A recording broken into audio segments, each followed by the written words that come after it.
Hello বন্ধুরা, তোমরা সবাই কেমন আছো? আশা করি সুস্থ আছো, ভালো আছো, আর আমরাও সবাই ভালো আছি। আর দেখো, এখন ঘড়ির কাঁটায় ওই 8টার মতো বাজে, আর আমার পাপা তো এখন ঘুম থেকে উঠলো।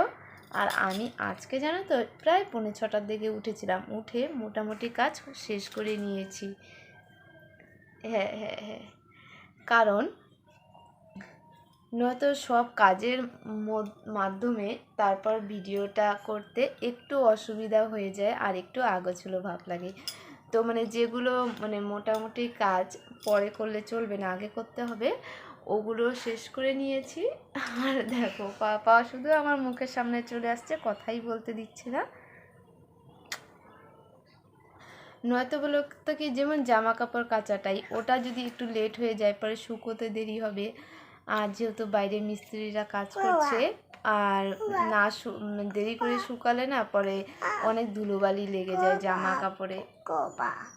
ও পাপা পাপা তো চলে গেছে আজকে ঘুম থেকে, তুমি উঠো নাই, পাপা চলে গেছে।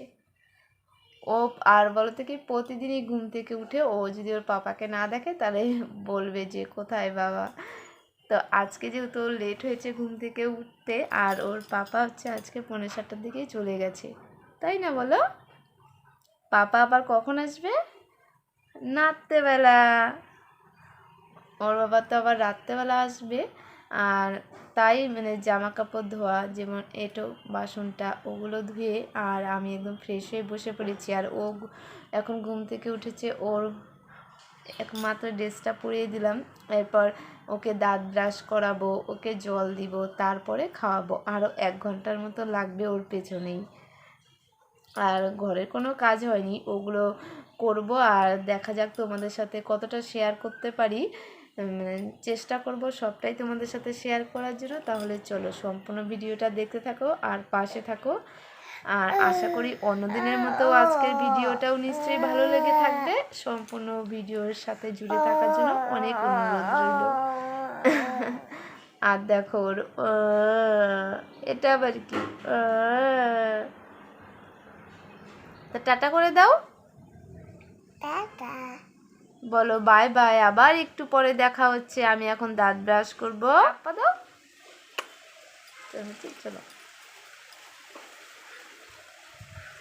আবারও একটা নতুন ব্লগে তোমাদের অনেক অনেক ভালোবাসা ও শুভেচ্ছা জানাচ্ছি।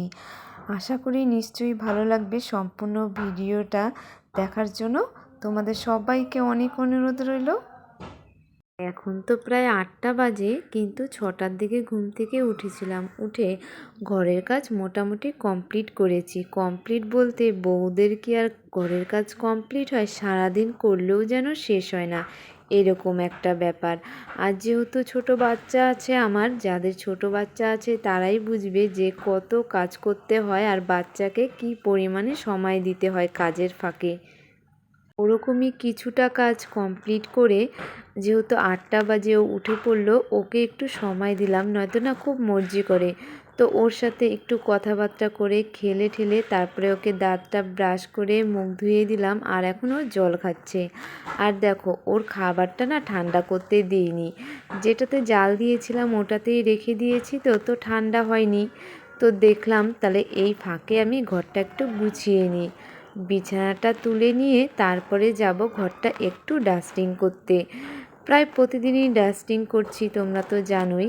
আর দেখো, আজকে সেরকম একটা করব না, যেহেতু প্রতিদিনই করছি। আর এই শাড়িগুলো না রিলস করার জন্য বের করেছিলাম, রিলস তো করে নিয়েছি বেশ কয়েকদিন হলো। এগুলো আর তুলে যে রাখবো খেয়ালই থাকে না। ভাঁজ করার সময় ভাবি কি পরে তুলে দিব, কিন্তু আর রাখবো যে ও কথাটাই না ভুলে যাই। আর এই দুটো নাইটি জানো তো, নতুন নতুন বলতে 3-4 দিন পরেছি। আর আলনাতে দেখো জামা কাপড় অনেক হয়ে গেছে, তো তার জন্য ভাঁজ করে ওপাশেই রেখে দিচ্ছি, যে পরে তুলে রাখবো। জানি না কবে রাখতে পারবো। আসো, খাবার না, আসো।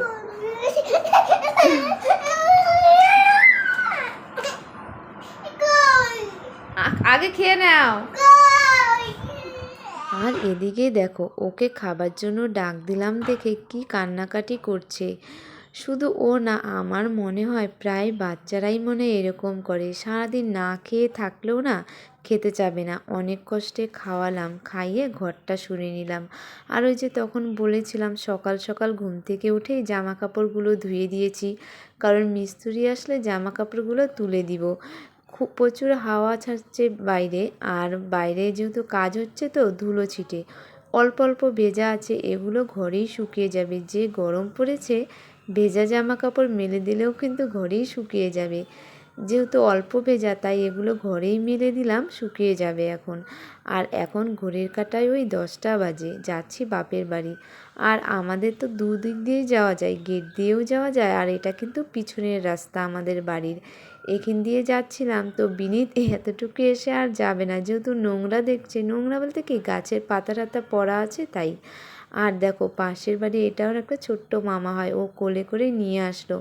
তো এখানে এসে অনেকক্ষণ বসেছিলাম, আর আমার কিন্তু খাওয়া কমপ্লিট হয়ে গেছে। আর এটা এখন বিনীতের জন্য খাওয়া বেড়েছে মা। আবারও দেখো খাওয়া দেখে চলে যাচ্ছে বাইরে, এরকমই করে, খুব দুষ্টুমি জানো তো, খুব কষ্ট করে খাওয়াতে হয়। আর দেখো বাড়িতে এসে এখন ও তো ঘুমিয়ে পড়েছে, ওকে স্নান করে ঘুম পাড়িয়ে দিয়েছি, আর আমিও স্নান করে নিয়ে এখন শুয়ে আছি। কি করব, সময় তো পাস হচ্ছিল না, তার জন্যই একটু রেস্ট করে নিয়ে বলতে পারো ওই 5-10 মিনিট ঘুমিয়েছিলাম। এখন 4টার মতো বাজে। আর যেহেতু দিনের বেলা রান্না করিনি, আজকে বাপের বাড়িতেই খেয়েছি, তো ভাবলাম রাতের বেলা রান্না করব। আর বর বলেছিল কাঁঠাল খাবে, কাঁঠাল কেটে রান্না করতে তো প্রচুর সময় লাগে। তো ভাবছিলাম যেহেতু এখন কোনো কাজ নেই, বিনীত ঘুমিয়ে আছে, তো কাঁঠালটা কেটে নিই। তো কাঁঠালটা কেটে ধুয়ে একটু ভাপ দিচ্ছি। এখানে না লবণ আর একটু হলুদ দিয়েছি, জানো তো, হলুদটা দিয়েছি যেন কালোটা না হয়ে যায়। তো ওটা ভাপটা দিয়ে তো রেখে দিয়েছিলাম, তারপরে আবার ওই যে বাপের বাড়ি চলে গিয়েছিলাম। বাড়িতে যেহেতু বেশি একটা কোনো কাজ ছিল না আমার, বলতে পারো সকালবেলাটাই না বেশি একটা কাজ থাকে। আর তারপরে দেখো ওই যে কাঁঠালটা রান্না করেছিলাম, আর আগের দিনে না মাংস ছিল, তাই আর বেশি কিছু রান্না করিনি, কাঁঠালের তরকারি আর ভাত। আর বিনীতকে কিন্তু এখন খাওয়ানো হয়ে গেছে, আমরা দুজন খেতে বসেছি। তাহলে চলো আজকের ভিডিওটা এখানটাই শেষ করছি। তোমাদের কেমন লাগলো অবশ্যই কমেন্ট করে জানিও, ভালো লাগলে লাইক কমেন্ট একটা শেয়ার করো। আবার একটা নতুন ভিডিওতে দেখা হবে। Tata, bye bye. তোমরা সবাই সুস্থ থেকো, ভালো থেকো। আবার একটা নতুন ভিডিওতে দেখা হচ্ছে খুব শীঘ্রই। Good night.